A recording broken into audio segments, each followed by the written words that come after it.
परवाह करते हुए हमें इस बात से सूचित किया, इसके लिए हम आपके आभारी हैं और हम आप सभी लोग आपका इस बात के लिए धन्यवाद करते हैं। घबराने की जरूरत नहीं है, आप बिल्कुल ठीक हो जाएगा। ठीक है, आपको दिक्कत नहीं है। ठीक है, चलिए आइए। थोड़ा सा आगे आ जाओ एक बार। घर वाले मिल लिए, घर वाले आ जाओ,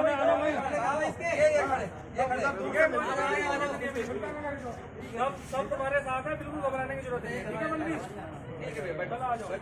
बहुत बढ़िया लोग हो भाई, रिपोर्ट सारा ठीक हो गया। थोड़ा पीछे हो जाओ। ठीक है, राम राम है। ठीक है भाई, बहुत बढ़िया।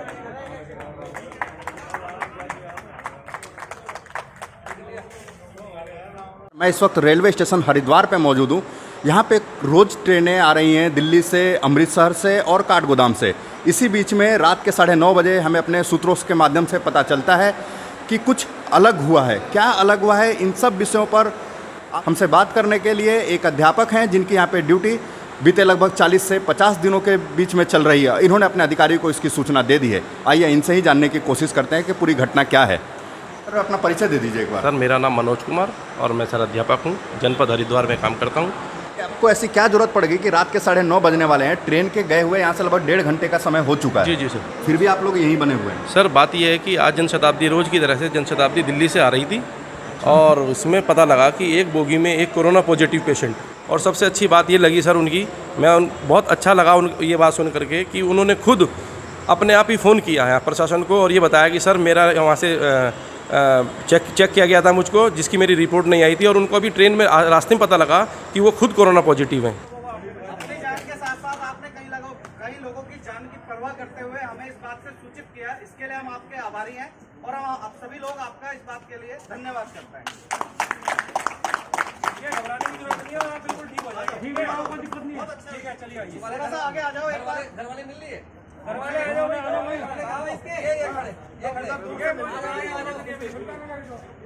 सब तुम्हारे साथ है, बिल्कुल घबराने की जरूरत नहीं है। ठीक है मनवीर, ठीक है भैया, चलो आ जाओ। बहुत बढ़िया लोग हो भाई, रिपोर्ट सारा ठीक हो गया। थोड़ा पीछे हो जाओ। कोई घबराने की जरूरत नहीं है, बल्कि ठीक है, सब तुम्हारे साथ है। ठीक है, चलिए बैठ जाओ गाड़ी में। ठीक है, राम राम है। ठीक है भाई, बहुत बढ़िया।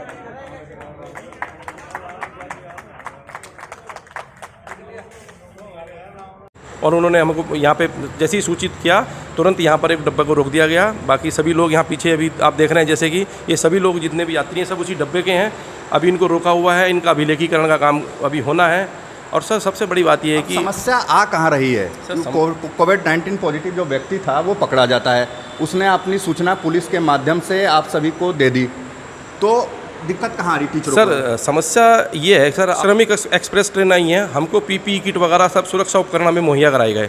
उसके बाद जैसे ही श्रमिक एक्सप्रेस आनी बंद हुई हैं, सामान्य गाड़ी आने लगी हैं, जनशताब्दी जैसे सुबह काठगोदाम से आती है, दोपहर को अमृतसर से आती है और रात को जनशताब्दी से आती है।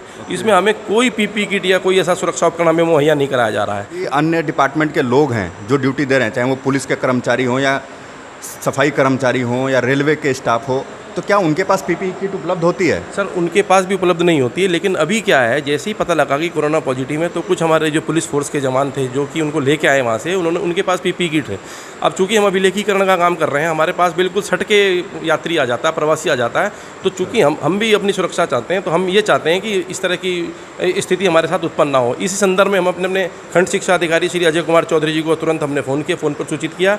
अभी वो तुरंत आ गए हैं सर, अभी प्रशासन से बात चल रही है, हमें पीपीई किट मिल जाएगी सर, हम तुरंत ही काम अब शुरू कर देंगे सर। आपने पूरी घटना को समझ लिया होगा। घटना ये होती है, दिल्ली से ट्रेन चलती है लगभग 2 बजे के करीब में, उसे हरिद्वार पहुंचना होता है, यहाँ से देहरादून जाना होता है, पर ट्रेन के बीच में एक व्यक्ति को सूचना मिलती है कि आप कोविड-19 पॉजिटिव निकल चुके हैं। व्यक्ति ने समझदारी दिखाई, राष्ट्रहित में फैसला लिया और इसकी तुरंत सूचना उसने पुलिस प्रशासन को दे दी। पुलिस प्रशासन को सूचना टेलीफोनिक माध्यम से दी जाती है, 100 नंबर पर वो सूचना देते हैं और इसके बाद सतर्कता बरतते हुए उत्तराखंड प्रशासन की तरफ से रेलवे की जीआरपी पुलिस बहुत ही बेहतरीन काम करती है। डिब्बे को लॉक कर दिया जाता है जिसमें लगभग 25 या 30 के करीब यात्री सफ़र कर रहे होते हैं। व्यक्ति को सुरक्षित तरीके से हॉस्पिटल में यहाँ से भेज दिया जाता है और उसके बाद में आप देखिए यहाँ पे लगभग 20-25 यात्री जो कि इंतज़ार कर रहे हैं कि कब बाकी के आगे का जो प्रोसीजर है वो कंप्लीट हो। और इन सबसे बड़ी समस्या क्या है, रात के 9:30 बजने वाले हैं, ये कब तक इनका जो भी अभिलेखीकरण का कार्य करा जाएगा। देखिए अभिलेखीकरण का कार्य किस तरह से करा जा रहा है। यहाँ पे जो आप स्टूल देख रहे होंगे, ये देखिए, ये जो बेंच है, ये बेंच विद्यालयों से लाई गई बेंचें हैं, क्योंकि किसी भी तरीके से प्रशासन की तरफ से यहाँ पर कोई भी टेबल या वैसा कुछ मुहैया नहीं कराया जा रहा है।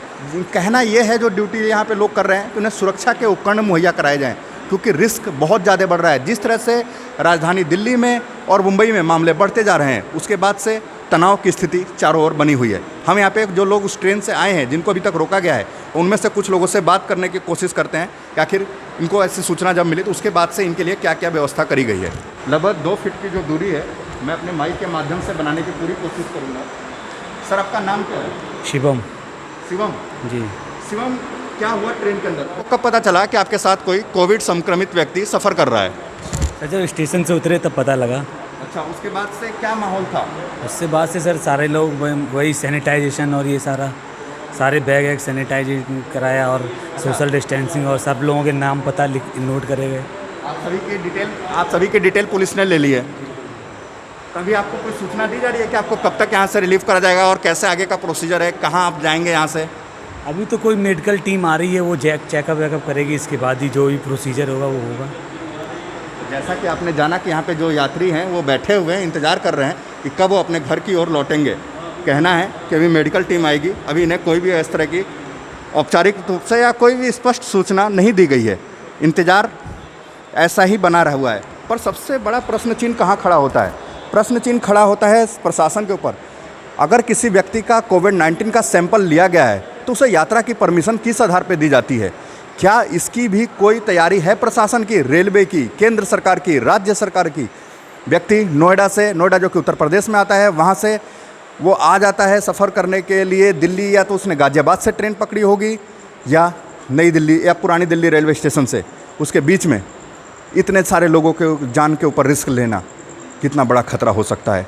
और ये कब तक, जो जैसे ही यहाँ पर पता चला है कि कोविड-19 पॉजिटिव आज एक केस आया है, उसके बाद देखिए सैनिटाइजेशन, अब पूरे एरिया को बहुत ही ज़बरदस्त तरीके से सैनिटाइज कराया जा रहा है। पूरे रेलवे स्टेशन पर जो सफाई कर्मचारी हैं वो सैनिटाइजेशन के लिए आ चुके हैं। और जब शिक्षकों ने ड्यूटी करने के लिए मना कर दिया तो सभी के हाथ पांव फूल गए। आनंद फानंद में 2 PPE किट की व्यवस्था कराई गई और उसके बाद से आप देख रहे हैं कि अभिलेखीकरण का कार्य प्रगति पर फिर से शुरू हो चुका है। जी हाँ, अभी 17 यात्री यहाँ पे मौजूद हैं जिनके कि अभिलेखीकरण का कार्य होना है और इसके बाद इनको क्वारंटाइन सेंटर ये जो आप सामने बस देख रहे हैं, इसी में बचे हुए सभी यात्रियों को क्वारंटाइन नहीं बन पा रहा है। जो प्रशासन अपने सरकारी कर्मचारियों के साथ जिस तरह से अछूता सा व्यवहार कर रहा है, कभी उन्हें PPE किट दी जाती है तो कभी नहीं दी जाती, कभी उन्हें सेफ्टी इक्विपमेंट दिए जाते हैं तो नहीं दिए जाते। ये उत्तराखंड शासन और प्रशासन की लाचारी, जो कि अपने कर्मचारियों के प्रति सतर्कता और इस कोविड-19 महामारी को बहुत ही हल्के में ले रही है। कैमरा पर्सन अभिजीत के साथ अभिवाक जनतंत्र के लिए रेलवे स्टेशन हरिद्वार से मैं अभिजीत चौधरी।